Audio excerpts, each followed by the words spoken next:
निर्मला सीतारामन यांनी मोदी सरकारचा शेवटचा अर्थसंकल्प मांडला। त्यांनी यापुढे देशात गरीब महिला तरुण शेतकऱ्यांसाठी काम करण्याचं पंतप्रधानांसोबत बोलण्याचं धाडस दाखवलं। त्यांचं अभिनंदन। उद्धव ठाकरे यांची अर्थसंकल्पावर प्रतिक्रिया। महिला, शेतकरी, गरीब, युवा आणि मध्यमवर्गीय अशा सर्वच घटकांकडे विशेष लक्ष देण्याचा प्रयत्न अर्थसंकल्पातून झाला। विकसित भारताचा संकल्प सांगणारा अर्थसंकल्प आज अर्थमंत्र्यांनी मांडला। देवेंद्र फडणवीस यांची प्रतिक्रिया। अंतरिम असला तरी हा सर्वसमावेशक अर्थसंकल्प आहे। सर्व घटकांसाठी योजना आखण्यात आल्या, त्यामुळे अर्थसंकल्पावर टीका करण्यासारखं काहीही नाही। भुजबळांची प्रतिक्रिया। निवडणुका समोर ठेवून आवश्यक घोषणा करण्यात आल्या। शेतकरी, शिक्षक आणि बेरोजगारांसाठी काहीही नियोजन नाही। यशोमती ठाकूर यांची प्रतिक्रिया। तर केवळ समोर आलेला कागद वाचण्याशिवाय सीतारामन यांच्या हातात काही राहिलं नाही। ठाकूर यांची टीका। आजच्या अर्थसंकल्पात शेतकऱ्यांसाठी कोणतीही नवी योजना किंवा आर्थिक निधी देण्यात आला नाही, त्यामुळे ग्रामीण, बेरोजगार, तरुण, शेतकरी आणि नागरिकांची निराशा झाली आहे। किसान सभेचे अजित नवलेंची प्रतिक्रिया। आमदार रोहित पवारांची थोड्याच वेळात होणार ईडी चौकशी। प्रतिभा पवार यांच्यासह रोहित पवारांच्या पत्नी कुंती पवार आणि वडील राजेंद्र पवारही राष्ट्रवादी प्रदेश कार्यालयात उपस्थित। मुंबईतील ईडी कार्यालयाबाहेर राष्ट्रवादीचं शक्ती प्रदर्शन। रोहित पवारांच्या समर्थनात ईडी कार्यालय परिसरात राष्ट्रवादीकडून शक्ती प्रदर्शन।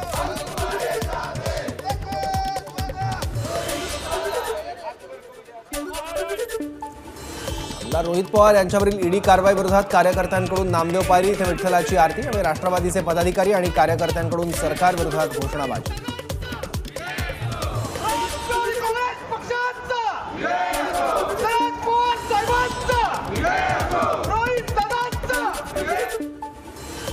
लोकसभा निवडणुकीच्या पार्श्वभूमीवर राज ठाकरे 2 दिवसांच्या नाशिक दौऱ्यावर। शहर आणि ग्रामीण भागातील पदाधिकाऱ्यांना मार्गदर्शन करणार।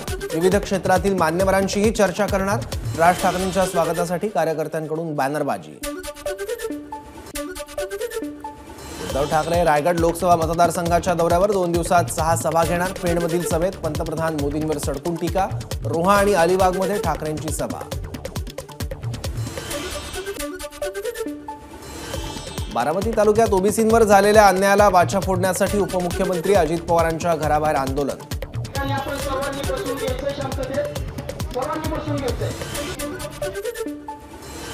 बारामतीत उपमुख्यमंत्री अजित पवारांच्या घरासमोर होणाऱ्या आंदोलनाच्या पार्श्वभूमीवर सहयोग सोसायटी बाहेर पोलिसांचा मोठा बंदोबस्त।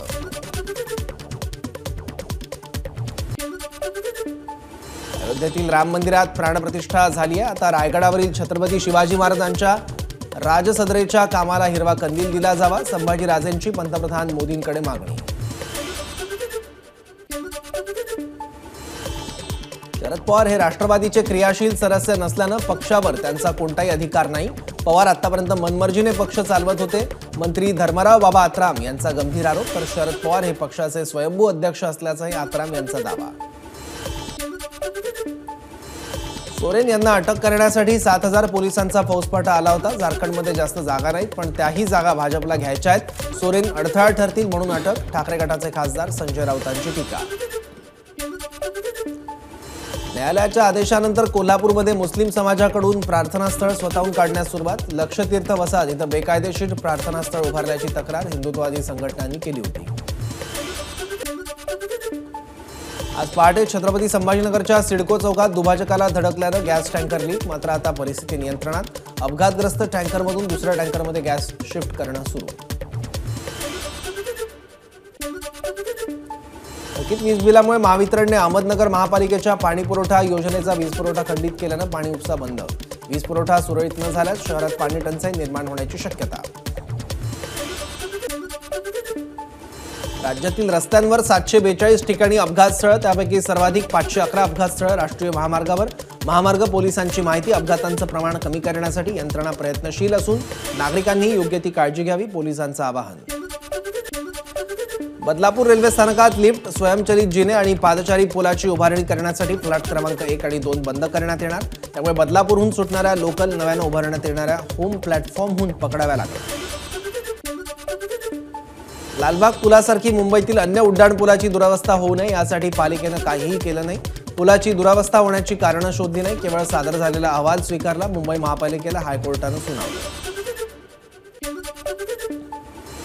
5 लाख झाडं वाचवण्याच्या नावाखाली बाजूला ठेवलेल्या पालघरमधील गारगाई जलप्रकल्पासाठी पालिकेनं पुन्हा सुरू केल्या हालचाली. या प्रकल्पामुळे मुंबईला दररोज 440 दशलक्ष लिटर पाणी मिळणार. IIT मुंबई करणार पर्यावरणीय अभ्यास, उपायही सुचवणार. उद्या मुंबई महापालिकेचा अर्थसंकल्प. या वर्षात निवडणुका असल्यानं मुंबईकरांवर कोणत्याही करवाढीचा बोजा पडणार नाही अशी अपेक्षा. सलग दुसऱ्या वर्षी नगरसेवकांच्या अनुपस्थितीत सादर होणार अर्थसंकल्प. ABP माझा, उघडा डोळे बघा नीट.